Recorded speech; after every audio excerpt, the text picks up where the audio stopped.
It's not fair to leave somebody for 6 months with no money. You can either shine from getting people into work, but that's really difficult, or you can stop the money, which is really easy. That you can do, is there? Apart from suffer. That's fair. No, definitely not fair. A Jobcentre Plus advisor has revealed to The Guardian the growing pressure to stop people's benefits, leading to vulnerable claimants being set up so their benefits get cut off, or sanctioned as it's known. Suddenly in your job you're not looking for somebody to help them into sustainable employment, which is what you're employed to do. You're suddenly looking for ways to trick your customers into not looking for work. And you can come up with many ways.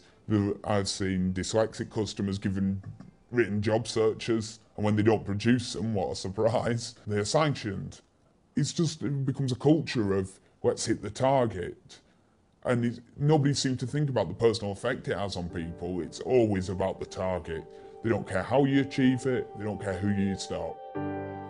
The whistleblower, Kay, said advisors in his office have a target of 3 claimants a week to refer for sanctions to a decision maker who rules on the case. A sanction may then be applied from 1 week to 6 months. During this time, job seekers' allowance is cut off and a claimant has to apply for hardship payments, usually half the normal amount. Clients may be sanctioned, or DMA'd as it's also known, for not trying hard enough to get a job, or for a refusal of employment. Refusal of employment, according to the guidance on the Jobcentre system, is when they turn down a job. But the way they're using it at the moment is if you don't apply for a job, suddenly that's a 6-month sanction. And the other one of actively seeking employment is generally if you feel they're not looking for work or not trying hard enough. And this is just generally used a number of ways just to basically trick them up. Wigan's Citizens Advice Bureau told me large numbers of their clients were reporting having their benefits cut. Although Wigan is not where the whistleblower is from. Do something slightly wrong, you get sanctioned, and it's horrible. They think you're not trying hard enough, they're not going to give you your money, are they? I hadn't gone to a back to work session, and I told them that I was ill, and they were just saying like that they can't do nothing. I didn't apply for 2 jobs because I'd already been offered a job. What, so they sanctioned you on your next claim? Yeah, from the last one. It is troubling times for people in job centres. Can't find no jobs anywhere around here. It's just dead. And these just like to mess you around because they can when you haven't got a job. I just felt like I'd been attacked for no reason. I met John, who told me a fire alarm went off during a Jobcentre interview. His advisor said they would send application forms through the post, which came too late for the deadline for 3 jobs. I literally took them out to the door and rung them up straight away. They just basically stopped my money, and I didn't know anything about it until I actually checked my bank. I rung up to find out why I'd not received my money, and they said I'd been sanctioned until the end of May from February. It's outrageous, the length of the sanction. It's completely and utterly unfair. Not fair to leave somebody 6 months with no money. I've actually lost a lot of weight because of the amount I'm actually eating. Been thrown out of my parents' address. I'm living with a friend, I'm actually sleeping on the couch. I don't have anywhere else to go. Back from the streets. John turned to his local Citizens Advice Bureau, who helped him with food parcels and to appeal the decision. Citizens Advice have reported a significant rise across the country in similar cases. In general, a caseload for a caseworker at Citizens Advice used to be between 80 and 100 clients for a full-time worker. Now I'm a full-time worker, and my caseload, as well as my other colleague, Diane, who's a full-time worker, his caseload's bordering 160 clients. Andy Robertson spent 8 years working at a job centre before joining Citizens Advice. This is today's post that's just come in for 1 day, which is all linked with the cases. So in this one being medical evidence, come back from a consultant which needs review to see if it'll help with the client's grounds for appeal. With sanctions, what's happening at the moment is possibly the worst thing I've ever seen with regards to practice from the Department of Work and Pensions. I mean, the amount of people that this is actually affecting and how many lives it's actually affecting, this seems to have gone up to 300% in the last 6 months. and clients seem to be getting sanctioned on the job seekers allowance now for next to nothing. It's been the biggest fundamental change I've seen in working and benefits in the last 12 years, and an increased workload and increased distress of clients and advisors who more seem like robots as opposed to being human beings. Kay says this is because of the target culture, which leads to competition between colleagues and offices. Well, my particular team has a board that has what DMA you've done each week and how you're doing against the other people on your team. And then they look at office versus office. And then it goes to area versus area. And it just all seems to be, let's try and move up these tables that mean nothing, really, in the sense of actually improving the situation of unemployment in Britain. It's just done mainly almost quite vindictively, and we don't even save real money. The Department for Work and Pensions denies that they give targets to job centres or to regional offices. But national statistics show a significant rise in the numbers of people being sanctioned in the last year.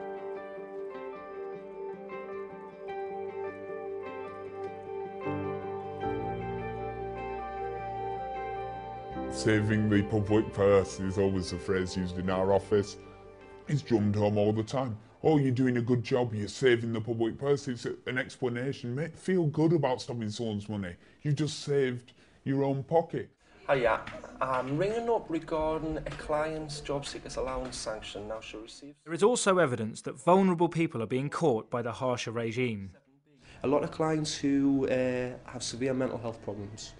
This seems to be affecting, and it's also affecting clients who have reading and writing difficulties, people who are dyslexic, who have work capabilities and capabilities in many different types of fields, but who are unable to fill in application forms themselves. Advisors were previously exercising their discretion. They were more on a human level where you could actually see a client face to face and know what their limitations actually were. Now that human relation, client-advisor balance doesn't seem to exist anymore. Now it's more so that, right, if you don't apply for the job, you are getting sanctioned. Oh, it totally gets the wrong people. It leads, but it's the target that leads you to this. It leads you to setting up those who are easy, those who aren't going to kick off with you, those who really don't understand what's going on, those who, quite honestly, are just completely, to be honest with you, gullible to the person is helping them when really they're looking to set them up. Young often fall into it because they just haven't been there long enough. The uneducated are generally another major target. While they may not be a person with a disability, they have seriously low educational standards, and it's easy to exploit them. And you very rarely see the hardcore ever taken because they know all the forms, they know it better than most at staff, the system. Some people think that you've got to be strict on benefits because there are people that are work shy and won't apply. Do you think that applies to you? I'd actually do anything to get off the door because it's horrible. It seems completely like they're just targeting people that are actually looking for work. What's it done for your kind of job searching situation? Completely hindered it because it's actually left me in a state of depression. I've lost weight, I'm tired. You know, if you fall on hard times, this is supposed to be the place where you go for help, where somebody gives you some guidance. Most people hate the target. They don't like doing it. They feel guilty afterwards doing it. You can see staff switching customers with another staff member so they don't have to see somebody they've DMA'd the previous week because they just can't face it. I had a customer who came to me after I'd DMA'd him and he'd been basically beaten up because he couldn't pay somebody.